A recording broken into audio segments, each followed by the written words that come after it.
What if I told you that the foundation of a successful marriage begins long before you say I do? In fact, studies show that marriages that are preceded with premarital counseling, they're 30% less likely to end in divorce. That's a big number, y'all. Hey, so today we're going to talk about how to invest in your marriage before you say I do. If you're ready, I'm ready. Let's go.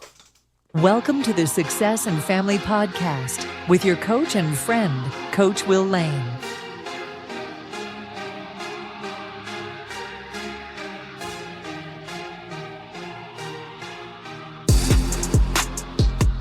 Hey, y'all. Welcome back to the Success and Family Podcast. I'm your coach and friend, Will Lane. And the singular purpose of this podcast is to build strong families through biblical principles and practical wisdom that you can apply. So as we dive in, remember to like, share, and subscribe to this channel.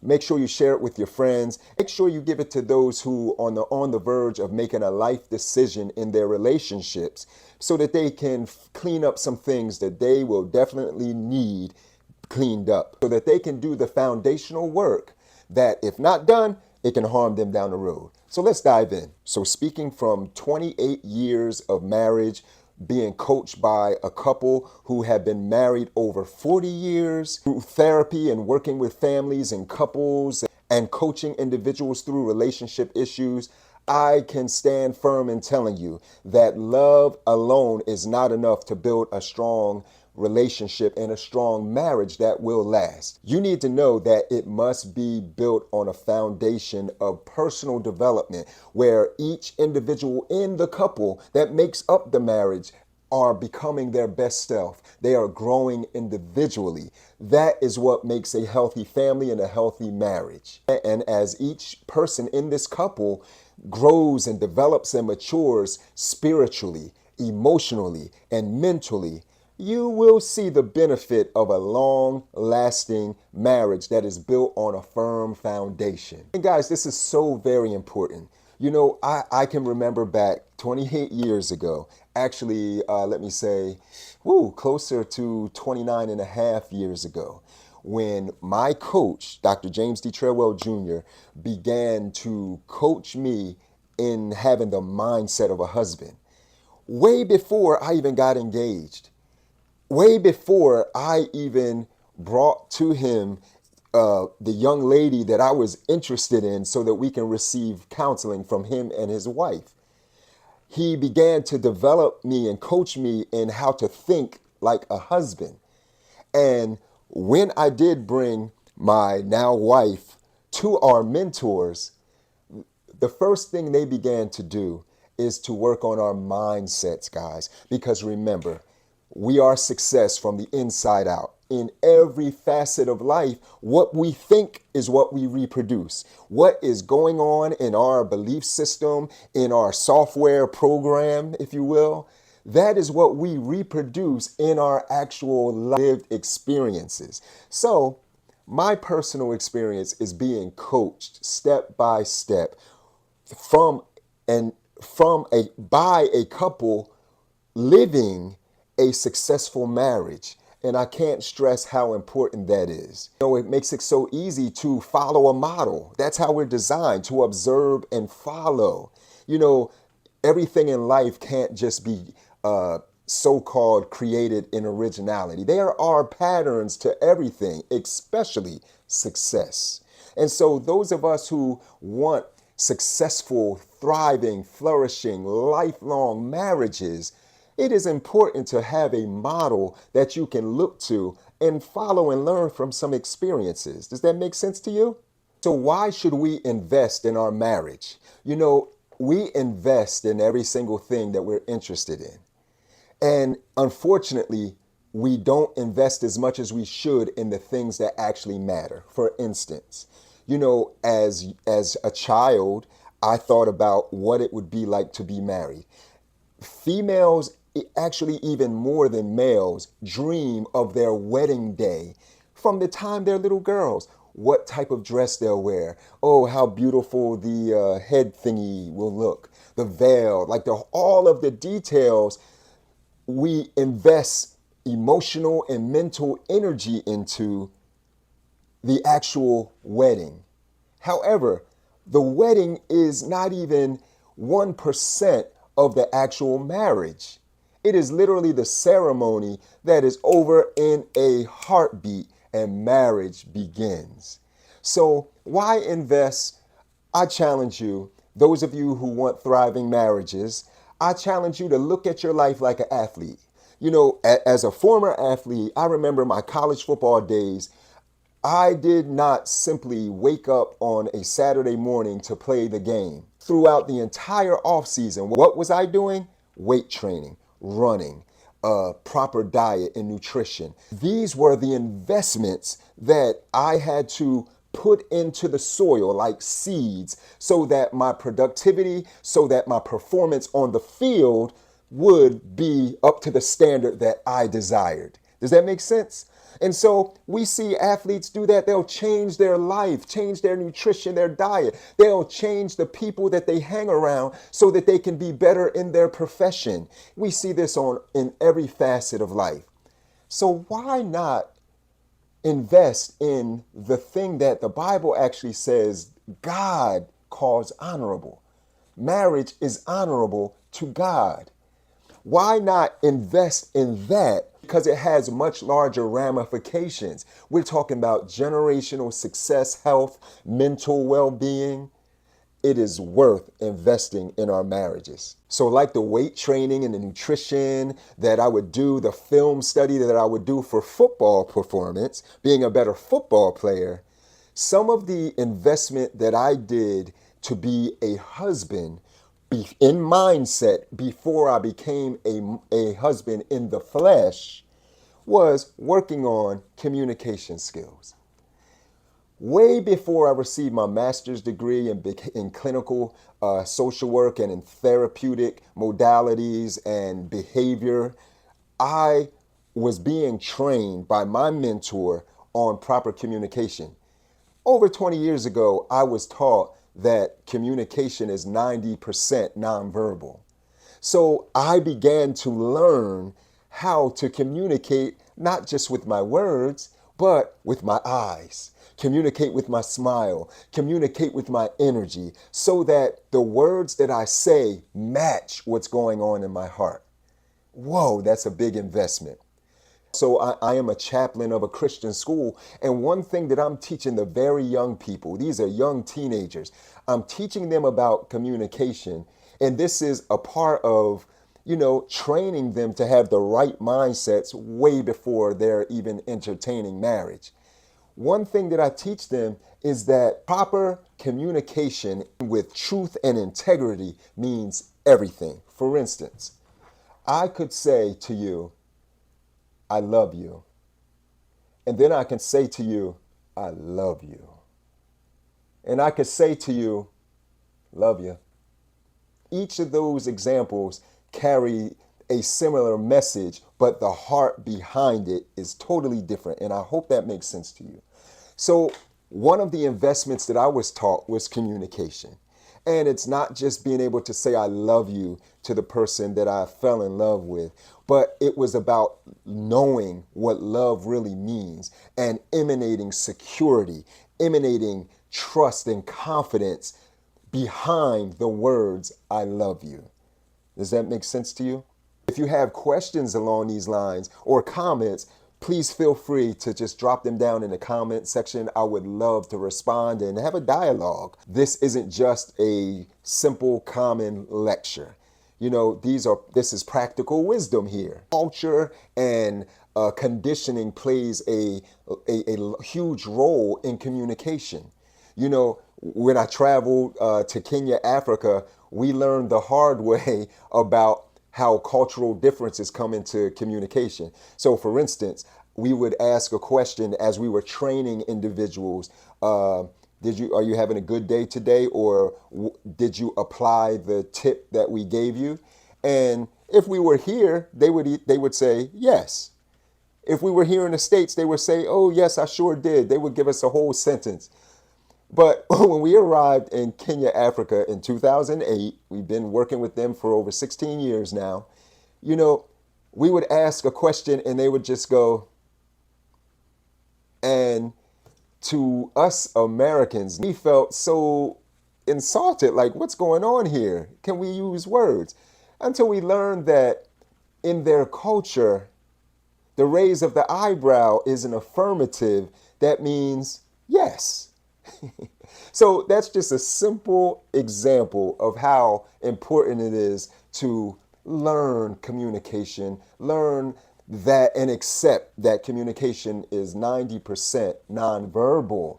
And so to my wife, when before we got married, it was obvious that we needed to work on communication skills and how to understand each other. She's a black woman. I'm a black young man. And so when we would talk about things, it would mean nothing, especially in the black community. If you don't like something, you might use your neck when you're saying it, okay? If you dislike something, you may roll your eyes, okay? So what we have to learn in a relationship is that communication, it resonates more with the individual than what you're saying out of your mouth. And so on my wife's side, she had to learn, okay, all right, I have to maybe speak a certain way. And this is so very important because the art of communication lies in the recipient, not the teacher. And we all are guilty. We can all miss the mark in this area because in communication, the most important thing is not for me to come off sounding brilliant.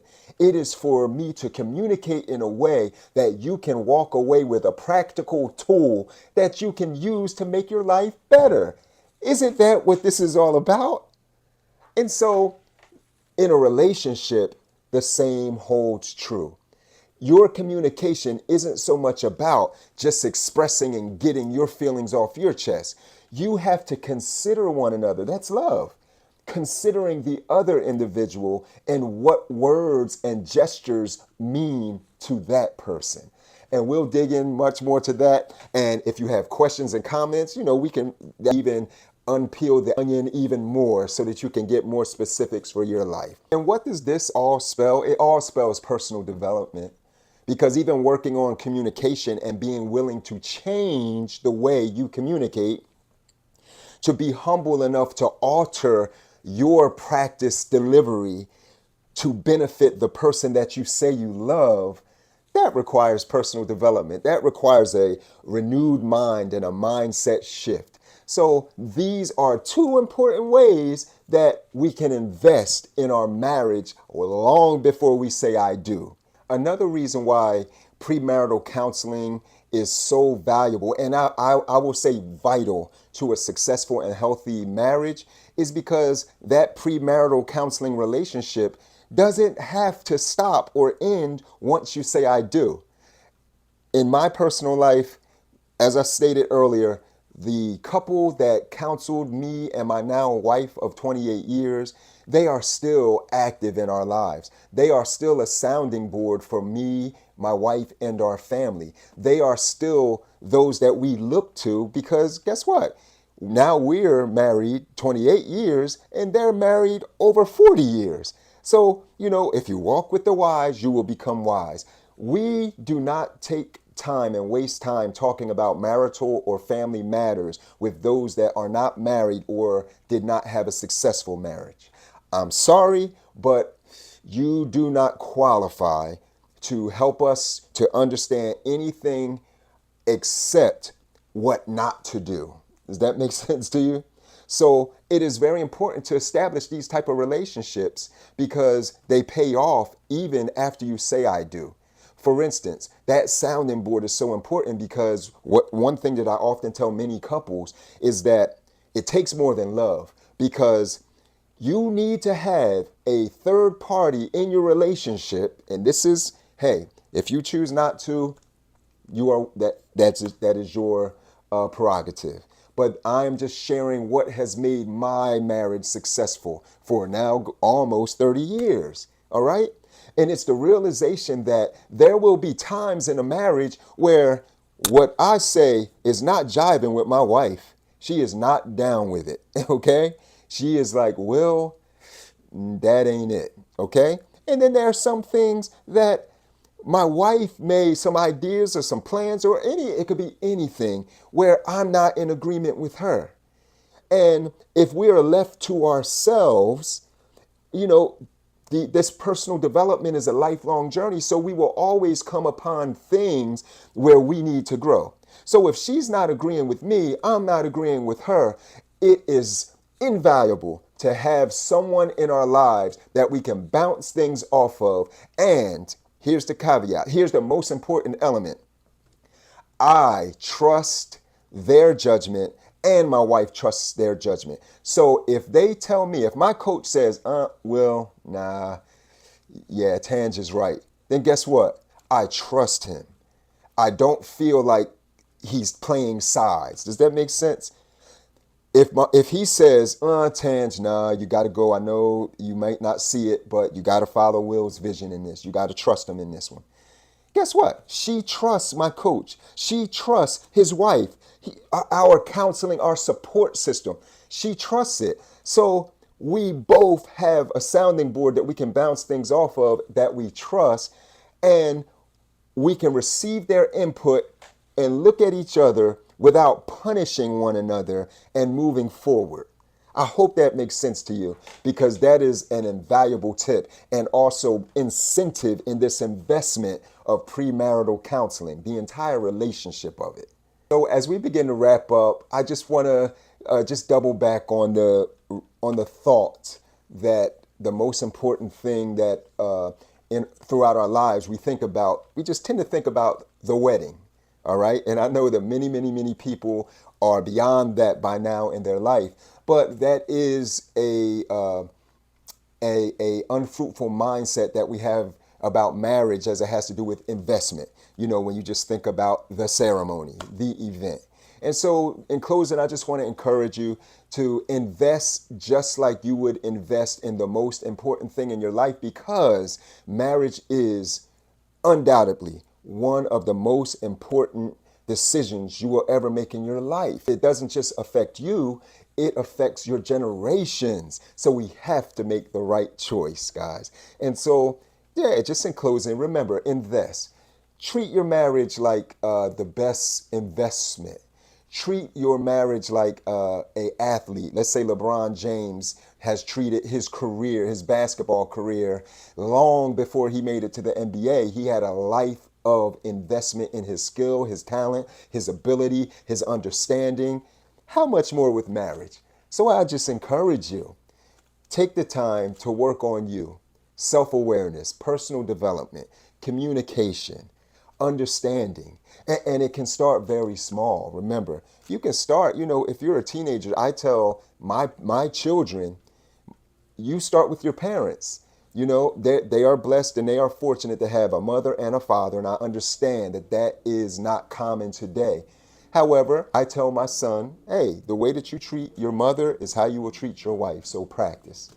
I tell my daughters, the way that you treat me, that you esteem and respond to me, interact with me, that is the model of how you will tend to respond to your future husband. Remember, we're not getting all deep into the attachment theories, but all of that comes into play. And we'll talk about that on another episode. But start small. Start by improving your communication. Start by improving on your body language, improving on heart and mind coherence, making sure that what's going on in your mind and in your heart is communicated out of your mouth. Don't just say what you feel. Don't just say the words that come to your mind and that are triggered by an emotion, because you'll regret it later. So these are some small steps that you can practice right now. And again, I encourage you, if you are on the brink of marriage, make sure that you do engage in some form of premarital counseling. And in closing, recognize your readiness for marriage, like where you are in your navigation, your life navigation. your LNS, your life navigation system. Where are you? You can't properly put in the navigation system. You can't say, I want to go to the nearest mall. You can't do that unless you do it through the context of where you are right now. Does that make sense to you? So the life navigation system, and I'll talk about that much more, it helps you understand where you are so that you can know where you're going to go. All right? So think about that. Where are you? Reflect on your readiness right now to actually be a husband or to be a wife, not just a man and a woman that participates in a wedding that is over in a blink. All right? So I hope that this episode brought value to your life, and I hope it made you consider the investment that needs to be made. And I am so sure that you're ready to make that investment so that you can have a marriage and a family that not only survives, but thrives through whatever challenges may come. Remember to like, share, subscribe, leave some comments. Let's interact. Personally, am thrilled that you tuned in because it is my heartbeat to help you experience the same joy and love that I have in life, marriage, and in family. I want you to have the same thing. That's from my heart. I'm Coach Will Lane. I love you, and I'll see you next time. See you. Thank you for tuning into the Success and Family Podcast with Coach Will Lane. Be sure to follow and set your notifications to be alerted for the next episode. We love and value you.